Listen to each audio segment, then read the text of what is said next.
Kiam mi estis okjara, mia patro estis diagnosita kun skizofrenio. Mi pasigis 10 jarojn nesciante kio estas bona nokta dormo. Li havis panikatakojn ĉiunokte kaj elpuŝis timigajn kriojn. Mi devis daŭre moviĝi de semajno al semajno, ĉar neniu najbaro eltenis nin. Mia patrino ne volis meti lin en zorgadon de aliulo. Ĉiuokaze, ŝi ankoraŭ amis lin. Mia patro neniam donis signojn de ia problemo en sia menso, almenaŭ ne ĝis tiu fabrika akcidento. Li laboris en giganta fabriko, respondeca por kreado de specifaj partoj de kamionoj. Ĉi tio kompreneble en tempo kiam vi ne havis roboton por fari ĉion por vi. Iom da malzorgeco kaj jen, mia patro fariĝis nevalida por ĉiam. Mi ne tre bone memoras, sed mia patrino diris ke mi ne surpriziĝis, kiam mia patro estis eligita kaj revenis hejmen sen unu el liaj brakoj. Ŝi nenia vere klarigis, sed pro iura kialo la firmao rifuzis pagi ajnan kompenson. Tiam mia patro finis sen sia dekstra brako, sen mono kaj sen kapablo akiri alian laboron. Kompreneble lia menso ne povus elteni ĝin. La deprimo venis tiom forte, ke de mia aĝo de 3 al 6 jaroj mi vidis lin tre malmultajn fojojn. Parencoj kaj amikoj venadis al nia domo demandante ĉu li mortis pro la subita malapero, kaj mia patro kriadis el la dormoĉambro ke jes. Kaj iel li vere mortis. La tago antaŭ mia 7. naskiĝtago, mi memoras ke mi faris preĝon. Hodiaŭ mi konsideras min ateisto, sed tiuj miaj vortoj dum ĝenuiĝita ĉe la litopiedo ankoraŭ estas en mia menso. Kvazaŭ parto de ĉio kio okazis estus mia kulpo. Mi petis Dion ripari mian patron, por ke li ne estu tiel malgaja. Mi enlitiĝis kaj kiam mi vekiĝis, mia patro estis ĉe la tablo, farante kafon, kiun li ne faris en 3 jaroj. Kun rideto skulpita hante sur la vizaĝo, li rakontis pri sonĝo kiun li havis. Strangaspekta viro nur rigardis kaj ridetis, kaj kiel menskontakto diris al li ke li diru deziron. Mia patrino ne komprenis pri kio mia patro parolis, sed ŝi estis tre kontenta pri tio, ke li forlasis la ĉambron dum unu tago. Mia patro kreadis, sen eĉ rimarki ke li levis la voĉon, ke tiu ne estis sonĝo, ke tiu viro sendis al li leteron. Li montris la leterojn, kiuj alvenis tiun tagon, unu el kiuj havis noton, kiu diris, diru deziron, kaj nigra-blankan bildon de androginaspekta viro kun okuloj fermitaj.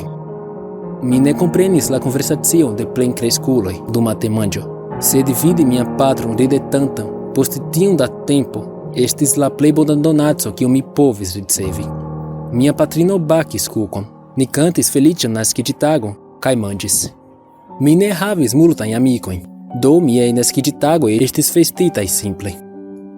La hororaj jaroj de mia infanaĝo komenciĝis la sekvan tagon. Ni vekiĝis kun kriego de mia patro. Mi leviĝis timigita el la lito kaj kuris al la ĉambro de miaj gepatroj. Kaj, alveninte tien, mi trovis mian patrinon sidanta sur la lito, kun nekredema vizaĝo, kaj mian patron staranta, kriante. Mia Dio! Mia Dio! Mia brako naskiĝis denove! Mi havas denove du brakojn! Mi nur restis staranta, provante kompreni kio okazis. Kiom ajn ni insistis ke lia brako kreskis, ĉiu povis vidi ke li ankoraŭ estas manka. Li kuris tra la domo, kaptante imagajn objektojn kaj kriante al ni. Ĉu vi vidas tion? Ĉu vi vidas tion? Kiam li provis akiri laboron, sed ne povis, ĉar li ne havis brakon. Kiam li rakontis kaj diris al la amikoj, sed neniu povis vidi ĝin, li freneziĝis tute. De deprimita viro, li fariĝis agresema viro. Ĉi tio eĉ ne estis problemo dum longa tempo, ĝis li ekdiris ke skivamoj komencis kreski sur lia brako.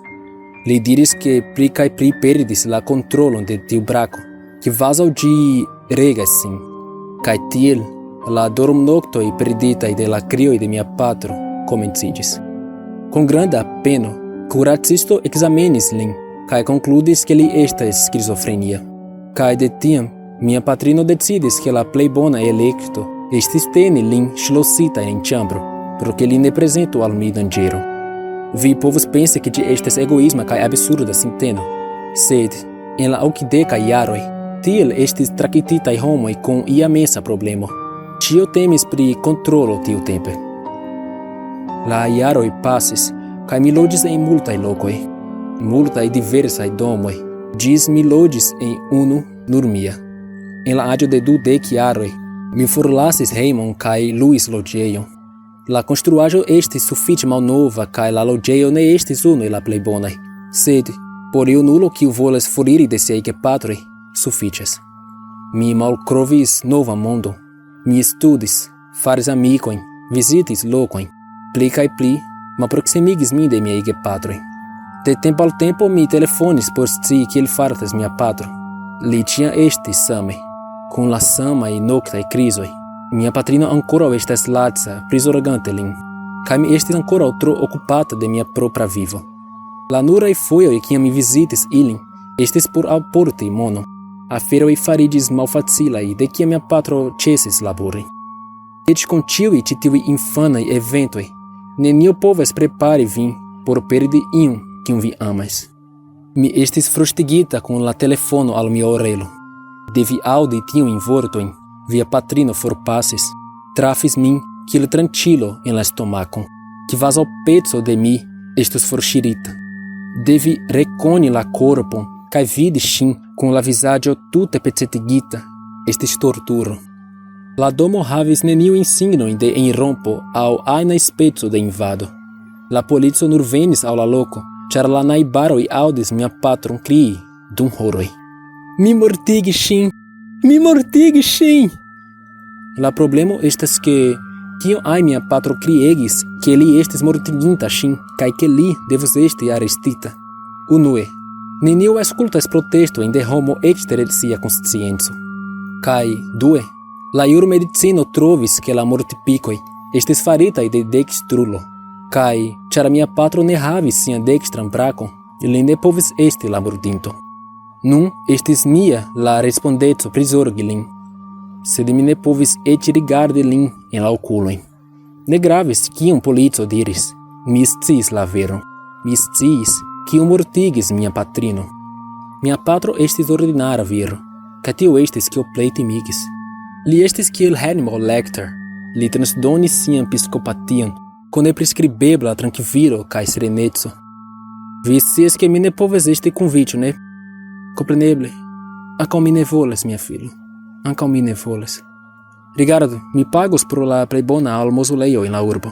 Mi amas vin, filo. Mi volis diri ke mi ankaŭ amas lin. Miaj lipoj tremis, sed nenio eliris. Mi prenos vin morgaŭ, ĉu bone? Mi ne mortigis ŝin. Mi volas diri, mi mortigis ŝin, sed mi ne volis. Tio ne gravas nun, paĉjo. Li elprenis falditan paperon el sia poŝo kaj donis ĝin al mi. La papero odoris je malnoveco. Mi diris malĝuste. Mi provis diri denove, sed mi pensas ke li nur realigas unun deziron. Vi devas ripari tion, filo. Ne gravas al mi ĉu mi bezonos morti, tiom longe kiom vi povos ripari tion. Mi malfermis la paperon kiun li donis al mi. Ĝi estis tiu sama bildo de la sama viro kun fermitaj okuloj, kiun li ricevis la tagon antaŭ, ol ĉi tiu tuta koŝmaro komenciĝis.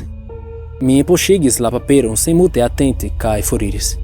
Atentu kiun vi petas, filo, li diris dum mi foriris. Pasis jaro de kiam mia patrino mortis kaj mia patro iris loĝi en la maŭzolejo. Mi neniam vizitis lin ekde tiam, kaj tiu bildo estis konservitaj kun aliaj malnovaj aĵoj. Dum mia 27 naskiĝtago, la vizaĝo de mia patrino ne forlasis mia menson. Mi rememoris kiel ŝi faris citronkukon, mia plej ŝatatan.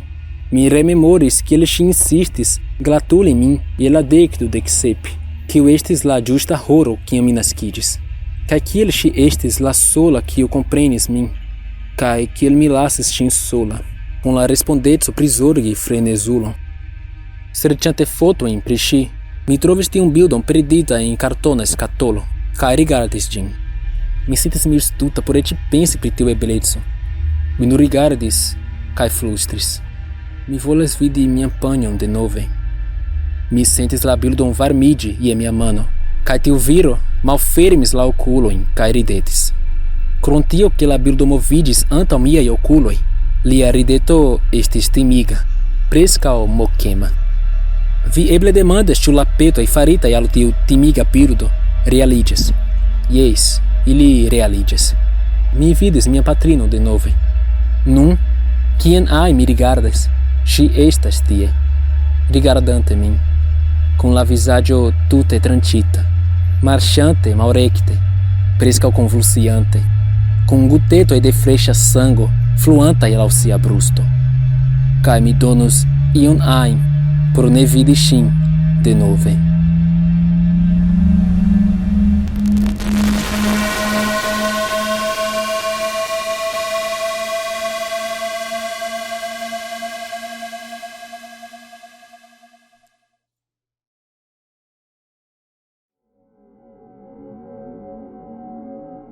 Saluton, mi estas Erikso.